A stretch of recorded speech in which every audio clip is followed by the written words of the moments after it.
Welcome to this session. आज मैं आपके लिए लेकर आई हूँ जीएस के कुछ एमसीक्यूज़, जिससे आपकी यूपीएससी की 2025 वालों के लिए तैयारी बहुत ही आसान होने वाली है और ये 26 वालों के लिए भी बहुत ही इंपॉर्टेंट क्वेश्चन हैं। ठीक है, तो हमारा फर्स्ट क्वेश्चन है, समुद्रगुप्त के संबंध में निम्नलिखित कथनों पर विचार कीजिए। हमारा जो फर्स्ट ऑप्शन है क्या दे रखा है, हमारा फर्स्ट क्वेश्चन का फर्स्ट ऑप्शन है, समुद्रगुप्त शांति और अहिंसा की नीति में विश्वास करता था। सेकेंड है, इलाहाबाद स्तंभ अभिलेख की रचना अमर सिंह ने की थी। थर्ड है, समुद्रगुप्त के शासनकाल के दौरान मेघवर्मन ने बुद्ध मंदिर गया के निर्माण के लिए एक मिशनरी भेजा। हमें इसमें से बताना है कितने कथन सत्य है। इसका जो हमारा आंसर होगा क्या होगा, ए, केवल एक। इसमें जो हमारा फर्स्ट एंड सेकंड रॉन्ग है, लेकिन हमारा जो थर्ड वाला है वो सही है। यहाँ पर जो समुद्रगुप्त ने शांति और अहिंसा की नीति में विश्वास नहीं करता था, जो समुद्रगुप्त है वो किसमें, हिंसा और विजय में प्रसन्न होता था और उसकी ही नीति में विश्वास करता था। किसमें, हिंसा और विजय में। ठीक है, अब सेकंड वाला है हमारा, इलाहाबाद स्तंभ अभिलेख की रचना तो किसने, कवि हरिसेन ने की थी। ठीक है, इसलिए इसमें हमारा केवल एक सत्य है। समुद्रगुप्त 335 से 380 ईस्वी के शासनकाल में गुप्त साम्राज्य ने उल्लेखनीय रूप से अपना विस्तार किया। समुद्रगुप्त अशोक के विपरीत था। अशोक शांति और अहिंसा की नीति में विश्वास करता था, लेकिन जो समुद्रगुप्त था वो क्या, हिंसा और विजय में प्रसन्न था। इसलिए हमारा जो फर्स्ट वाला है वो सही नहीं है। इलाहाबाद स्तंभ शिलालेख में दरबारी कवि हरिसेन ने समुद्रगुप्त के सैन्य अभियानों और उपलब्धियों का भव्य वर्णन किया है।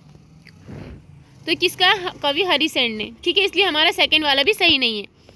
एक चीनी स्रोत के अनुसार श्रीलंका के शासक मेघवर्मन ने गया में बौद्ध मंदिर बनाने की अनुमति के लिए समुद्रगुप्त के पास एक मिशनरी भेजा था। ये हमारा कथन सत्य है, थर्ड वाला। हमारा क्वेश्चन नंबर है सेकंड, निम्नलिखित विद्वानों पर विचार कीजिए। हमें यहाँ पर दे रखा है अमर सिंह, सेकंड दे रखा है वारामिहिर, थर्ड दे रखा है कालिदास। इसमें से हमें बताना है कितने चंद्रगुप्त द्वितीय के 9 रत्नों के रूप में सुशोभित थे।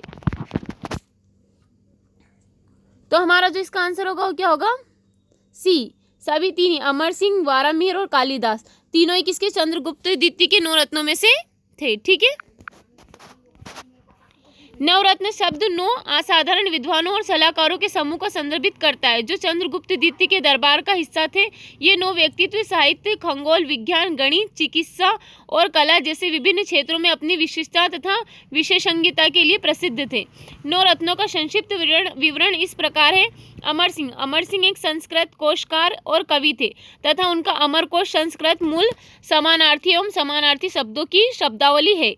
ठीक है, धन्वंतरी एक महान चिकित्सक थे। हरिसेन, उन्हें प्रयाग प्रस्ती या इलाहाबाद स्तंभ की शिलालेख की रचना के लिए जाना जाता है। कहापंक एक ज्योतिषी थे। शंकु वास्तुकला के क्षेत्र में थे।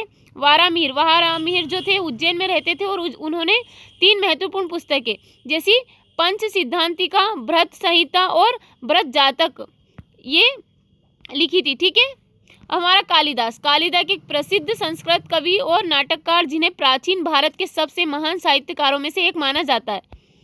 वररुचि चंद्रगुप्त विक्रमादित्य के एक अन्य रत्न का नाम है जो व्याकरणविद और संस्कृत विद्वान थे।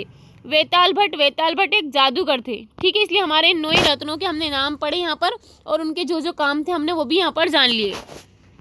हमारा क्वेश्चन नंबर थर्ड, निम्नलिखित युग्मों पर विचार कीजिए। हमें यहाँ पर कुछ शिलालेख दे रखे हैं और उनके शासक दे रखे।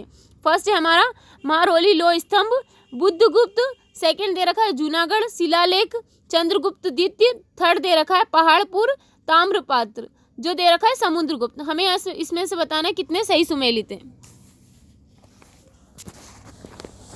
तो इसका जो हमारा आंसर होगा वो क्या होगा, डी। इसमें से हमारा कोई भी सही सुमेलित नहीं है। जो हमारा फर्स्ट वाला है महरौली लोह स्तंभ वो किसका है, चंद्रगुप्त द्वितीय का। ठीक है, और जो हमारे यहाँ पर दे रखा है पहाड़पुर ताम्रपात्र ये किसका है, बुद्धगुप्त का। लेकिन जो जूनागढ़ शिलालेख वो किसका है, रुद्रदामन प्रथम का। इसलिए हमारा इसमें से कोई भी सही नहीं है। ठीक है, महरौली लोह स्तंभ दिल्ली का लोह स्तंभ जो 7.21 मीटर 23 फीट 8 इंच ऊंचा और 41 सेंटीमीटर 16 इंच व्यास वाला एक ढांचा है जिसका निर्माण चंद्रगुप्त द्वितीय शासनकाल लगभग 375 से 415 ईस्वी में करवाया था और यह भारत के दिल्ली में महरौली के कुतुब परिसर में स्थित है। ठीक है, जूनागढ़ शिलालेख, यह किसका? रुद्रदामन का जूनागढ़ शिलालेख, जिसे रुद्रदामन का गिरनार शिलालेख भी कहा जाता है। पश्चिमी क्षत्रप जो शासक थे रुद्रदामन प्रथम द्वारा एक चट्टान पर उत्कीर्ण एक संस्कृत गद्य है। यह भारत के गुजरात के जूनागढ़ के पास गिरनार पहाड़ी के पास स्थित है। यह शिलालेख 150 ईस्वी के कुछ समय बाद का है। जूनागढ़ की चट्टान पर अशोक जो 14 प्रमुख शिलालेखों में से एक है रुद्रदामन प्रथम और जो है स्कंदगुप्त के शिलालेख भी है इसमें। ठीक है। पहाड़पुर कॉपर प्लेट शिलालेख, पहाड़पुर कॉपर प्लेट शिलालेख बांग्लादेश के पहाड़पुर में बौद्ध मठ के खंडहरों में खोजी गई है। यह एक ऐतिहासिक कलाकृति है। यह शिलालेख ब्राह्मी लिपि में अंकित है और इसमें बुद्धगुप्त नामक स्थानीय शासक द्वारा मठ को भूमि दान किए जाने का विवरण दर्ज है। यह शिलालेख इस समय अवधि के दौरान क्षेत्र में जो राजनीतिक और धार्मिक इतिहास के बारे में जो हमें जानकारी प्रदान करता है। ठीक है। प्रयाग प्रस्थि, इसे 4वीं शताब्दी ईस्वी के गुप्त सम्राट जो समुद्रगुप्त माना जाता है और यह अशोक के शिलालेखों के ठीक नीचे इसे शास्त्री गुप्त काल का सबसे महत्वपूर्ण ऐतिहासिक दस्तावेज माना जाता है। हमारा क्वेश्चन नंबर 4, गुप्त काल के दौरान सिक्का प्रणाली के संबंध में निम्नलिखित कथनों पर विचार कीजिए। फर्स्ट हमारा, प्राचीन भारत में गुप्त वंश ने सबसे अधिक संख्या में सोने के सिक्के जारी किए। सेकंड वाला है, गुप्त काल के दौरान सोने के सिक्कों को पण कहा जाता था। थर्ड है, गुप्तकालीन सिक्के कुषाणों की तुलना में अधिक शुद्ध थे। हमें इसमें से बताना है कितने सही नहीं है। ये आपको एग्जाम में बहुत ध्यान देने की जरूरत है कि क्या पूछ रहे हैं आपसे, सही नहीं है या सही है। ठीक है, इसमें काफी बच्चे उलझ जाते हैं। तो इसका जो हमारा आंसर होगा वो क्या होगा? बी। जो हमारा सेकंड और थर्ड वाला सही नहीं है, लेकिन जो हमारा फर्स्ट है इसमें से वो सही है। ठीक है। इसमें हमें दे रखा है गुप्त काल के दौरान सोने के सिक्कों को पण कहा जाता था, तो सोने के सिक्कों को क्या दीनार कहा जाता था। ठीक है। गुप्तकालीन सिक्के कुषाणों की तुलना में अधिक शुद्ध थे, तो ये अधिक शुद्ध नहीं थे। ठीक है, इसलिए हमारा सेकंड और थर्ड रॉन्ग है। गुप्तकालीन सिक्कों को 4वीं-6वीं शताब्दी ईसा पूर्व में कुषाणों की परंपरा का पालन किया गया, जिसके अग्र भाग पर राजा तथा पृष्ठ भाग पर देवता अंकित थे। देवता भारतीय थे तथा किंवदंतियां ब्राह्मी भाषा में थी। प्राचीन भारत में गुप्त वंश ने सबसे अधिक संख्या में सोने के सिक्के जारी किए। गुप्त काल के दौरान सोने के सिक्कों को क्या दिनार कहा जाता था। गुप्तकालीन सिक्के सोने की मात्रा के मामले में कुषाणकालीन सिक्कों जितने शुद्ध नहीं थे। ठीक है। हमारा क्वेश्चन नंबर 5, निम्नलिखित युग्मों पर विचार कीजिए। हमें यहाँ पर कुछ पुस्तकें दे रखी है, उनके लेखकों के नाम दे रखे हैं। हमें इसमें से बताना है कितने सही सुमेलित थे। तो हमें दे रखा है पहले सोपनवास वद्दतम, उसका क्या दे रखा है? लेखक भास। मालविकाग्निमित्रम शूद्रक, और थर्ड दे रखा है हर्षचरित बाणभट्ट। हमें इसमें से बताना है कितने कथन सही है। तो हमारा जो इसका आंसर होगा वो क्या होगा? हमारा इसका आंसर बी। इसमें बी आंसर होगा इसका हमारा, केवल 2। इसमें जो हमारा दे रखा है फर्स्ट ये सही है और थर्ड वाला हर्षचरित बाणभट्ट। लेकिन मालविकाग्निमित्रम किसकी है हमारी? तो मालविकाग्नि जो मित्रम है हमारी वो किसकी है? कालिदास की। किसकी है? कालिदास की। इसलिए जो हमारा थर्ड वाला वो सेकंड वाला वो सही नहीं है, इसमें केवल 2 सही है। ठीक है। स्वपन वासवदत्तम प्राचीन भारतीय कवि भास द्वारा रचित 6 अंकों वाला एक संस्कृत नाटक है। नाटक का कथानक कौशाम्बी के राजा उदयन और अवंती के शासक प्रद्योत की पुत्री वासवदत्ता के बारे में रोमांटिक आख्यानों से लिया गया है, जो कवि के समय में प्रचलित थे तथा जिन्होंने लोकप्रिय कल्पना को मोहित कर लिया था। ठीक है। मालविकाग्निमित्रम कालिदास द्वारा रचित एक संस्कृत नाटक है जो पुष्यमित्र शुंग के शासनकाल की कुछ घटनाओं पर आधारित है। या विदिशा के शुंग सम्राट अग्निमित्र के अपनी जो मुख्य रानी की सुंदर दासी के प्रति प्रेम की कहानी बताता है। हर्षचरित्र बाणभट्ट द्वारा लिखित भारतीय सम्राट हर्ष जीवनी है, जिन्हें बाना के नाम से भी जाना जाता है, जो 7वीं शताब्दी के भारत के संस्कृत लेखक थे। ठीक है। हमारा क्वेश्चन नंबर 6, हर्ष के साम्राज्य के संबंध में निम्नलिखित कथनों पर विचार कीजिए। हमारा पहला जो ऑप्शन है वो क्या है? हर्ष ने उज्जैन को अपनी शक्ति का केंद्र बनाया। सेकंड वाला, हर्ष का शासनकाल ऐतिहासिक दृष्टि से महत्वपूर्ण क्योंकि इस दौरान चीनी तीर्थ यात्री जो थे फाहियान ने यहाँ की यात्रा की थी। थर्ड वाला है, हर्षवर्धन ने इलाहाबाद में कुंभ मेले के आयोजन की शुरुआत की। हमें इसमें से बताना है कितने कथन सही है। तो हमारा जो इसका आंसर होगा वो क्या होगा? हमारा केवल एक। इसमें जो हमारा थर्ड वाला है वो सही, हर्षवर्धन ने इलाहाबाद में कुंभ मेले की आयोजना की शुरुआत की थी। लेकिन जो हमारा फर्स्ट वाला है, हर्षवर्धन ने उज्जैन को अपनी शक्ति का केंद्र बनाया, तो उज्जैन को नहीं, किसको बनाया था इसने, कन्नौज को। और सेकेंड वाला, हर्ष का शासनकाल ऐतिहासिक दृष्टि से महत्वपूर्ण था क्योंकि इस दौरान कौन से चीनी जो तीर्थयात्री कौन आए थे, हेत्सांग आए थे यहाँ की, ना कि फाइयान आए थे। ठीक है, तो इसका आंसर जो होगा हमारा हेत्सांग थे। ठीक है, तो इसलिए हमारा इसका आंसर केवल एक होगा, थर्ड वाला सही है। हर्षवर्धन एक पुष्यभूति सम्राट थे जिन्होंने 606 से 647 ईस्वी तक उत्तरी भारत पर शासन किया था। हर्ष ने कन्नौज को अपनी सत्ता का प्रमुख केंद्र स्थापित किया और इसे आधार बनाकर सभी दिशाओं में अपने साम्राज्य का विस्तार किया। हर्ष का शासनकाल ऐतिहासिक रूप से महत्वपूर्ण है क्योंकि चीनी तीर्थ यात्री हेत्सांग ने 629 ईस्वी में चीन छोड़ दिया था और भारत की यात्रा की थी। वह बिहार में स्थित नालंदा के बौद्ध विश्वविद्यालय में अध्ययन करने आए थे। ठीक है, फाइयान की भारत यात्रा चंद्रगुप्त द्वितीय के शासनकाल के दौरान हुई थी। हर्षवर्धन ने 644 ईसा पूर्व में इलाहाबाद में संघ की शुरुआत की थी। हमारा क्वेश्चन नंबर 7, लिम्फेटिक फाइलेरियासिस के संबंध में निम्नलिखित कथनों पर विचार कीजिए।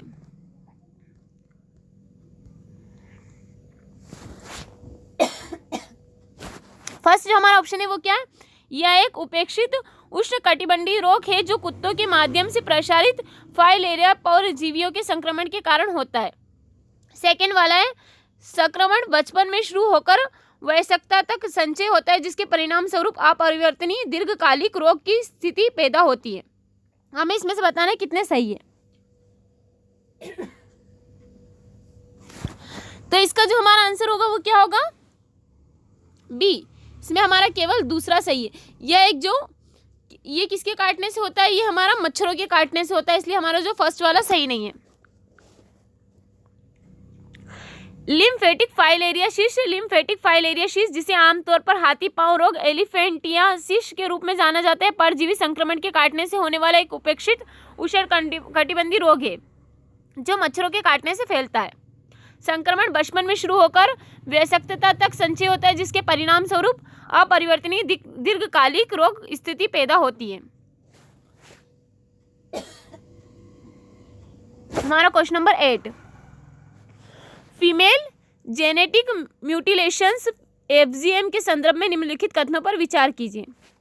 तो हमारा इसका फर्स्ट ऑप्शन है वो क्या है, इसमें वे सभी प्रक्रिया शामिल है जिनमें चिकित्सीय कारणों से महिला जनन अंग में परिवर्तन करना शामिल है। सेकेंड है, मुख्य रूप से पश्चिमी, पूर्वी और उत्तर अफ्रीका में प्रचलन में है। थर्ड है, हमारा वर्तमान में भारत में एफजीएम प्रथा पर प्रतिबंध लगाने हेतु कोई कानून नहीं है। ठीक है, हमें इसमें से बताना है कितने सही है।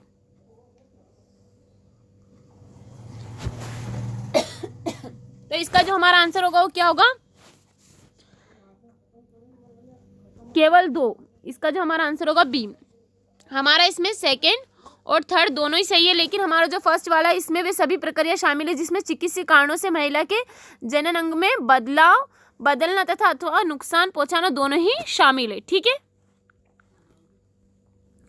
Female genetic mutilation FGM, female genetic mutilations FGM में वे सभी प्रक्रिया शामिल है जिनमें चिकित्सा के अलावा अन्य उद्देश्यों के लिए महिला जनन अंग को बदलना अथवा नुकसान पहुंचाना शामिल है और इसे अंतर्राष्ट्रीय स्तर पर लड़कियों और महिलाओं के मानव अधिकारों के साथ साथ उनके स्वास्थ्य और अखंडता के उल्लंघन के रूप में स्वीकार किया जाता है। इसलिए हमारा फर्स्ट वाला ऑप्शन सही नहीं है। यह मुख्य रूप से पश्चिमी, पूर्वी और उत्तर अफ्रीका के साथ साथ कुछ विशेष मध्य पूर्वी और एशिया देशों में प्रचलित है। वर्तमान में भारत में एफजीएम प्रथा पर प्रतिबंध लगाने हेतु कोई कानून नहीं है। ठीक है, हमारा क्वेश्चन नंबर 9, कृषि लागत और मूल्य आयोग CACP के संबंध में निम्नलिखित कथनों पर विचार कीजिए। फर्स्ट क्वेश्चन ऑप्शन है हमारा, न्यूनतम समर्थन मूल्य MSP CACP की अनुशंसाओं पर आधारित है। सेकेंड है, कृषि एवं किसान कल्याण मंत्रालय का एक संलग्न कार्यालय है। थर्ड है, CACP भारत में उगाई जाने वाली सभी फसलों के लिए MSP की सिफारिश करता है। हमें इसमें से बताना है कितने सही है।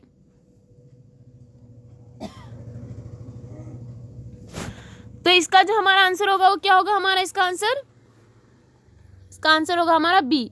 इसमें जो हमारा फर्स्ट और सेकंड सही है, लेकिन जो हमारा थर्ड वाला है इसमें वो थर्ड वाला रॉन्ग है। ये CSP भारत में उगाई जाने वाली जो 22 अधिदिष्ट फसलों के लिए MSP और गन्ने के लिए क्या है FRS की सिफारिश करता है। ठीक है। कृषि लागत और मूल्य आयोग।